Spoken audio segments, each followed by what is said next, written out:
बीड जिल्ह्याच्या परळी येथे घरकुल चेक वाटपाचा कार्यक्रम पार पडला. या कार्यक्रमात परळी विधानसभेचे आमदार धनंजय मुंडे यांच्या शुभ हस्ते चेक वाटप कार्यक्रम करण्यात आला. यावेळी उपस्थितांना धनंजय मुंडे यांनी संबोधित केलं. ते काय म्हणाले ते पहा. प्रधानमंत्री आवास योजनेमधून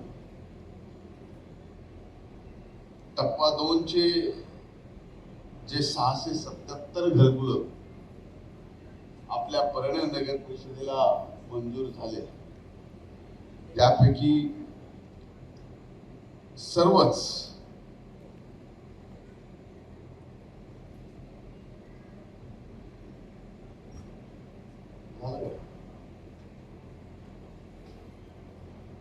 प्रत्येक लाभार्थ्याला 1,00,000 रुपये देण्याचा हा कार्यक्रम या ठिकाणी आयोजित केला. या कार्यक्रमाला मोठ्या संख्येने परळी शहरातील इथं लाभार्थी माता भगिनी, वडीलधारी मंडळी आणि तरुण भावांनो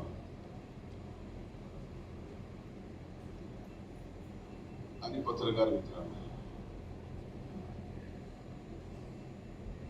मला अभिमान वाटतोय ज्या वेळेस पासून ही नगर परिषदेचं कामकाज आम्ही पाहतोय, 17, 18, 18, 19, 19, 20, 21, 22, 22, 23, 23, 24 3,000 घरकुल आपण या परळी नगरीमध्ये या दरम्यानच्या काळात दिली. आणि आता 25-26 मध्ये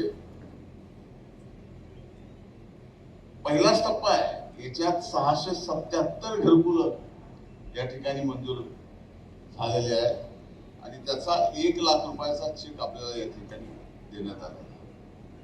मला खात्री आहे, मी अनेक गोष्टी पाहिल्या व्यक्तिगत लाभाच्या. ज्यावेळेस व्यक्तिगत लाभाचा इतर घरकुल सोडून निधी आला की तो निधी दुसरीकडे जातो,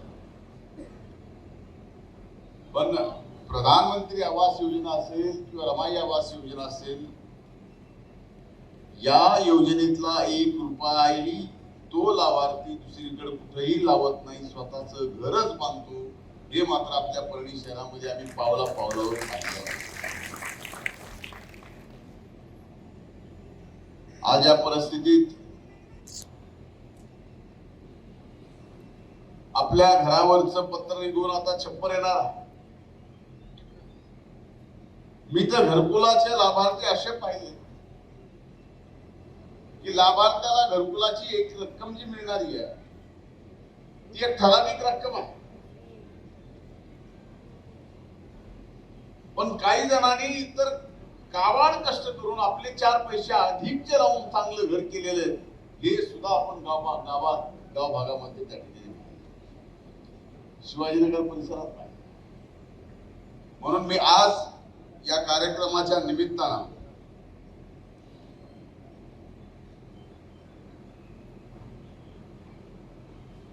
एक शब्द देतोय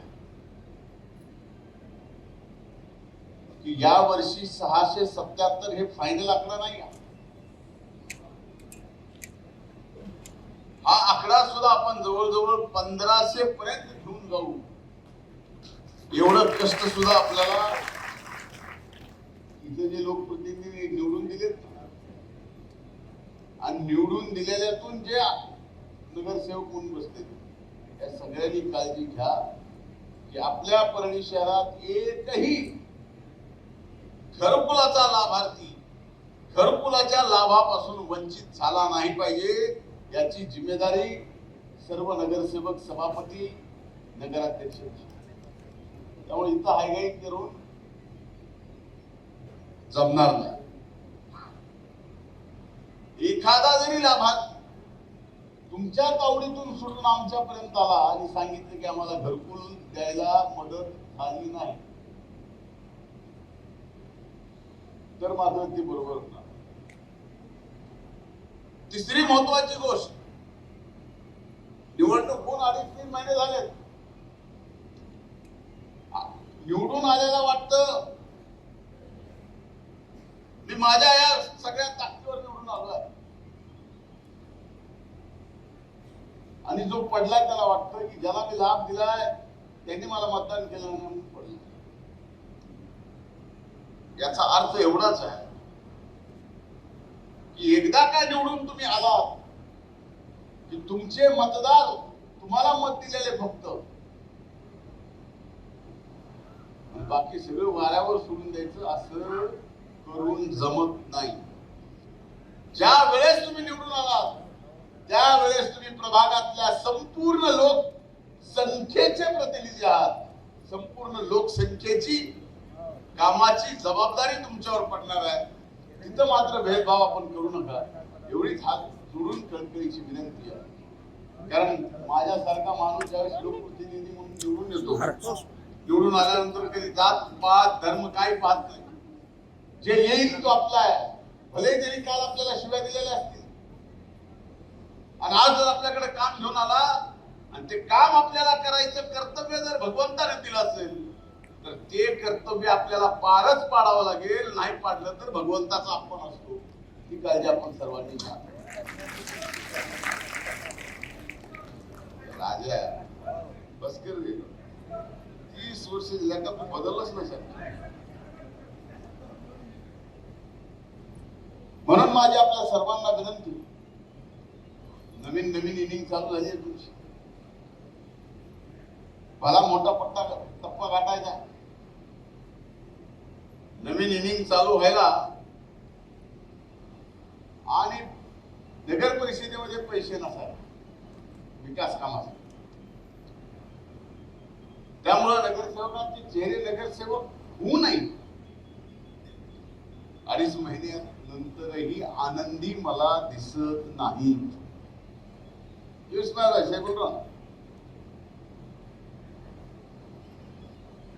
आज ही वस्तुस्थिती आहे की नगर परिषदेमध्ये पैसे, पण उद्या ही वस्तुस्थिती राहणार नाही. बीड जिल्ह्यामध्ये बीड नगर परिषदेच्या बरोबरीनं किंवा काकणभर आगाव या परळी नगर परिषदेच्या विकासासाठी निधी आपल्याला मिळणार आहे आणि त्या निधीमधून सुद्धा फार मोठ्या प्रमाणात आपण सामाजिक उपक्रम पुढे करणार. मराठवाड्यात नसेल एवढी सुंदर लायब्ररी भैया आपण या ठिकाणी परळी शहरात आज 43,000 पुस्तक आहे. अशी ही लायब्ररी जतन करणं, त्याचा रोजचा खर्च आणखीन मोठी करणं, तिथं स्टडी सेंटर आहे. ह्या सगळ्या गोष्टी सुद्धा काही जणांनी जबाबदारी घ्या की तिथे पोरं अभ्यासाला आले पाहिजे. त्यांना काही जणांना दाखवा, काही शाळेंना दाखवा, काही कॉलेजला दाखवा. एकदा बोलून घ्या, त्या कॉलेजला निमंत्रण द्या, विद्यार्थ्यासहित बघा ही लायब्ररी. तुम्हाला तिथं वाचायची व्यवस्था पाहिजे, तिथं व्यवस्था आहे तशी, तेवढी शांतता आहे. शेवटी आपण समाज उपयोगी घेतलेला एखादा उपक्रम आज त्या समाजाने त्याचा फायदा घेणं गरजेचं आहे. मला आणखी एका आपल्या सगळ्यांच्या समोर एक गोष्ट बोलायची आहे, तेवढं बोलून मी माझं या ठिकाणी भाषण संपवणार.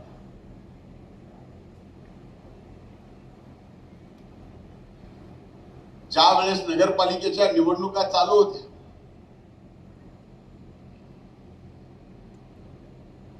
महाराष्ट्रभर नगरपालिकेच्या निवडणुकीचं वातावरण होतं. मी मात्र वेगळ्याच वातावरणात होतो. सर्व दूर एकट्या धनंजय मुंडेला बदनाम करण्यासाठी जे काय करता येईल ते महाराष्ट्रातले मोठे मोठे मोठे मोठे नेते करत होते. मग शेवटी मला वाटलं की आपल्यात काहीतरी नक्कीच असेल, त्याच्याशिवाय हे संपवायला आपल्याला निघाले. त्यांना असं वाटत असावं की हे बाबा आपल्याला पुरून उरत.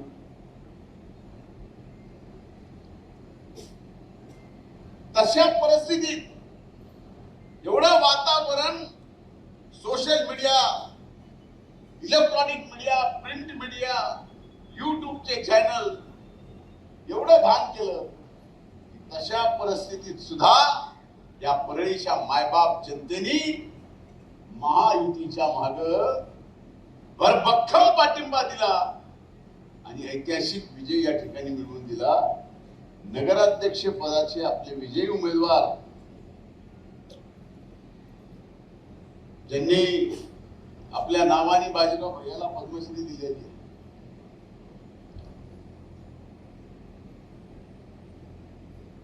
16,000 मताच्या फरकाने, बरोबर. बाकी नगरसेवक मला माहिती आहे कोण किती फरकानं आलंय आणि कोण किती फरकानं गेलंय. काही नगरसेवकांना तर माहिती आहे ना आणखी तो कसा निवडून आला,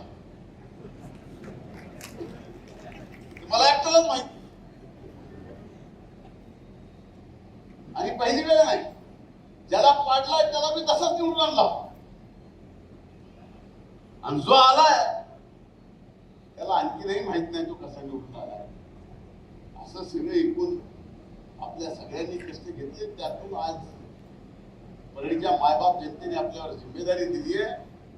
ही जिम्मेदारी आपल्याला अतिशय यशस्वीपणे पार पाडायची आहे आणि जिम्मेदारी यशस्वीरित्या पार पाडत असताना परळी नगर परिषदेला आणि आपल्या या नगरीला सुद्धा थोडं शिस्तीत हळूहळू लगेच नाही, आपल्याला कामाच्या बाबतीत, टॅक्सेसच्या बाबतीत, सगळ्या गोष्टीत परळीच्या आपल्या या नगर परिषदेला शिस्तीत बसवावं लागेल.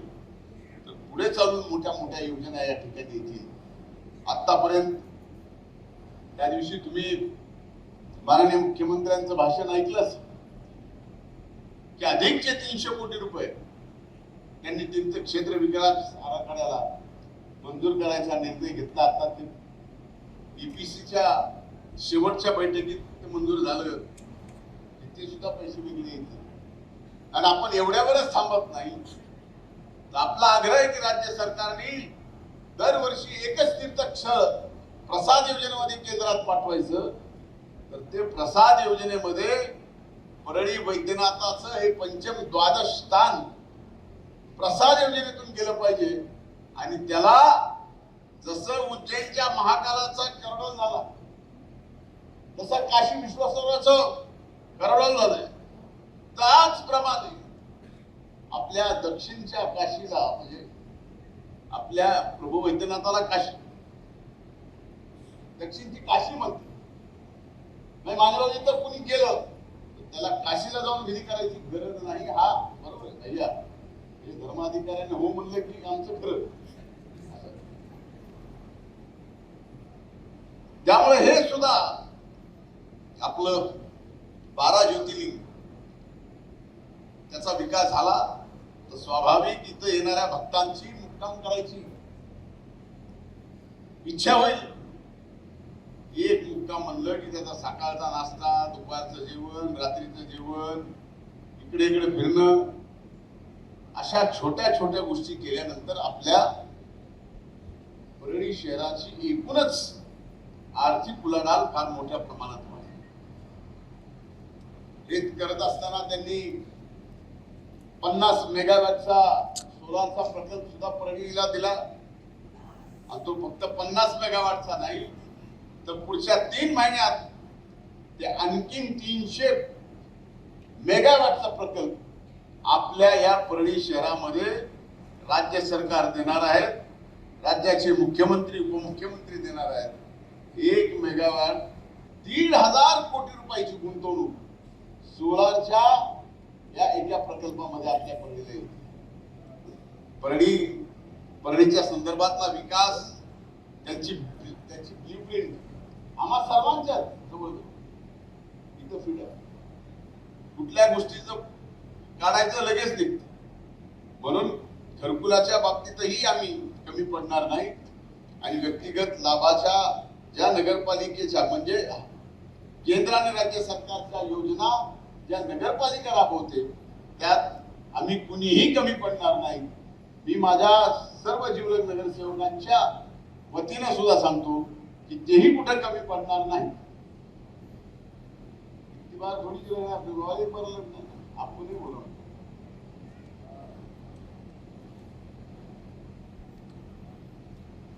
म्हणून हे सुद्धा जबाबदारीपूर्वक काम करतील. आपण पण सहकार्य करा एवढीच कळकळीची विनंती करतो. इथंच थांबतो आणि पुन्हा एकदा मी आपले याच्यासाठी आभार मानतो की या सर्वांना तुम्ही भरघोस मतानं विजयी केलंय. याचे उपकार मी माझ्या अंगावरच्या कातळ्याची जोडी करून जरी तुम्हाला घातली तर भेटू शकत नाही याची मला जाणीव आहे.